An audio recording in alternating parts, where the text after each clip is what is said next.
ko'rib yoqangizni ushlaysiz balki. Tanish qiyofamda notanish fe'lni.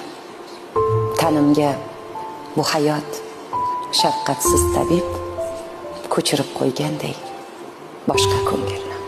O'zimni eslayman, u o'tmishdagi qanday ohu edim, sodda, beosor. Afsus, yaxshiligim yomon ekan, do'st. Beozorligimdan chekdim ko'p ozor. Hasadgo'y, do'st niqob, shanxo'r, shoqollar ko'z yoshim ichgali tushdilar qasdga. Bu ov jarayoni evirdi meni ojiz o'ljaga emas, ozod yo'lbarsga.